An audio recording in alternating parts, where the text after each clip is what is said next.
Welcome to VD Learning Academy. Welcome to the segment Tax Tweet. Video number 10. So in this particular video, we are going to explore about the exports. Exports के बारे में हम discuss करेंगे. तो अभी तक का journey है, एक बार हम गो थ्रू कर लेते हैं. अभी तक हमने क्या क्या चीजें को देख लिया. तो हमने यहाँ तक अभी तक हमने B2C, B2B, इसको हमने उसका डेबिट नोट, क्रेडिट नोट के बारे में डिस्कस किया. We had discuss about till here. Okay, so now let's check the GSTR 1 once. एक बार GSTR 1 को देख लेते हैं. ओके, सो B2B हो गया, B2C हो गया, then we saw B2C others, then we saw debit note and credit note of registered dealer. Or debit note or credit note of unregistered dealer is also same, okay, as a registered dealer. Now remains the export. Now export में यहाँ पे थोड़ा सा twist है, इतना कुछ नहीं है, बहुत ही सिंपल है. Okay, export without LUT and with under LUT. Now what is with first of all, what is LUT? So LUT is letter of undertaking. Now in India or wherever throughout the globe, there is a concept. The country, okay, the country will export their goods and services. वो अपने goods और services को export करेगी, but not their taxes. यानी कि वो हम हमारे कंट्री के टैक्सेस को हम एक्सपोर्ट नहीं कर सकते. जैसे कि मान लो मैंने यहाँ से किसी दुबई में मैंने कोई गुड्स बेचा, ठीक है, मैं यहाँ पे इनवॉइस बनाऊंगा, समझो 10,000 का इनवॉइस है. अब मैंने यहाँ पर जीएसटी नहीं लगा सकता हूँ यहाँ पर. अगर मैंने जीएसटी लगाया भी तो दुबई की जो कंपनी है जिसको मैं एक्सपोर्ट कर रहा हूँ वो जीएसटी पे नहीं करेगी. वो बोलेगी मैं तुम्हारे कंट्री का, इंडिया का जीएसटी पे करके मेरे को क्या फायदा होगा, वो तो तुम्हारे गवर्नमेंट का पैसा है, तो मैं क्यों भरूं. ओके, मुझे तो यहाँ पर कोई फायदा नहीं है. गवर्नमेंट यहाँ पे, आपकी गवर्नमेंट मुझे यहाँ कुछ फायदा करके नहीं दे रही है, तो मैं टैक्सेस क्यों भरूं. तो वो केस के अंदर क्या हो जाता है कि आपको सबसे पहले इनवॉइस बनाना है. ओके, इनवॉइस हम उसको एक्सपोर्ट इनवॉइस के अंदर डाल देंगे, फिर हम उसका जीएसटी पे करेंगे. ओके, और उसका जो सीएनएफ एजेंट होता है, क्लियरिंग एंड फॉरवर्डिंग एजेंट होता है, जो एक्सपोर्ट करने को हेल्प करता है, तभी वो जहाँ पर इंपोर्ट एक्सपोर्ट के बिल फाइल्स होते हैं, तो वहां पर वो रिफंड का फॉर्म होता है, वो भी हमें फिलअप करना है. यानी कि क्या होता है, हमने जो एक्सपोर्ट किया, ठीक है, 10,000 का एक्सपोर्ट किया, 18,000 जीएसटी था, 18,000 जीएसटी हम भरेंगे गवर्नमेंट को. बट अब आप बोलोगे हमारे लिए तो नुकसान हो गया.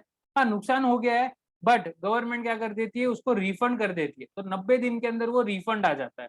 तो जब क्लियरिंग एंड फॉरवर्डिंग एजेंट जब इनवॉइस फाइल करता है, तो उसके साथ साथ वो रिफंड का भी एप्लीकेशन डाल देता है. तो आप बोलोगे सर जब रिफंड दिया ना, तो पे क्यों करना है. इसके लिए गवर्नमेंट ने क्या बोला, आप एलयूटी ले लो. LUT is letter of undertaking. Okay, letter of undertaking, it's very simple. आपको एक फॉर्म है, मैं आपको दिखाऊंगा स्क्रीन पर जाकर, उसको फिलअप करना है. 1 साल का वैलिडिटी रहता है, एक फाइनेंशियल ईयर का वैलिडिटी रहता है. हर साल आपको मार्च के पहले उसको रिन्यू करना पड़ता है. तो आपके लिए क्या हो जाएगा, एक्सपोर्ट के ऊपर आपको जीएसटी चार्ज करने की जरूरत नहीं है.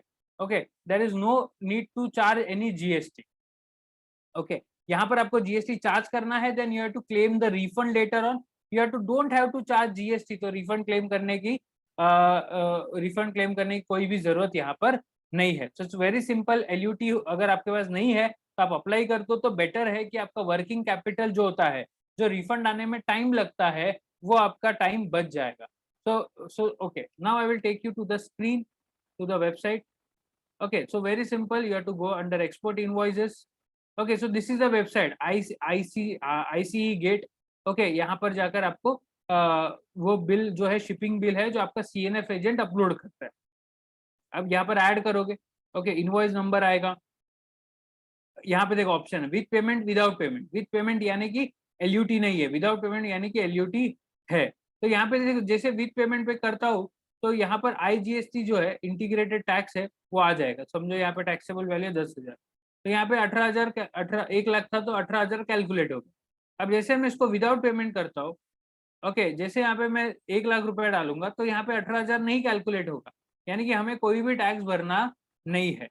ओके, बहुत ही सिंपल है. एलयूटी होगा तो टैक्स पेमेंट करने की जरूरत नहीं है. एलयूटी है तो टैक्स, एलयूटी नहीं है तो टैक्स पेमेंट करो, एंड देन उसका रिफंड क्लेम करो. अब एलयूटी कहाँ जाकर अपलोड करते, अप्लाई करते, बहुत ही सिंपल है. सर्विसेज में आना है. You have to come under user services. You will find furnish LUT, letter of undertaking. You have to click over here. Okay, कौन से फाइनेंशियल ईयर के लिए कर रहे हो, तो फाइनेंशियल ईयर सेलेक्ट करना है. तो let's suppose we are doing for upcoming financial year. Okay, बस यहाँ पे टिक टिक करना है, ये सारी चीजें टिक करना है. ये फॉर्म है, ये डिक्लेरेशन है सब कुछ।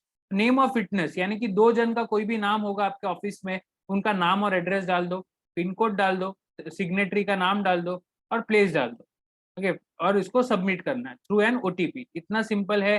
तुरंत थ्रू सिस्टम आपको आपको जनरेट हो जाएगा आपका एलयूटी, और फिर आप एक्सपोर्ट विदाउट टैक्सेस, बिना पे किए आप एक्सपोर्ट कर सकते हो। तो इस तरह से एक्सपोर्ट्स एग्जेम्प्ट हो जाते हैं। बट अगर आपके पास एलयूटी नहीं है और आपने एक्सपोर्ट कर दिया तो आपको पहले पे करना पड़ेगा, फिर उसका रिफंड क्लेम करना पड़ेगा। So that's from my side. Please subscribe our channel and please share to maximum, because as you spread knowledge, it will help everyone to upgrade their taxation knowledge and GST knowledge. That's from VD Learning Academy. See you into next video.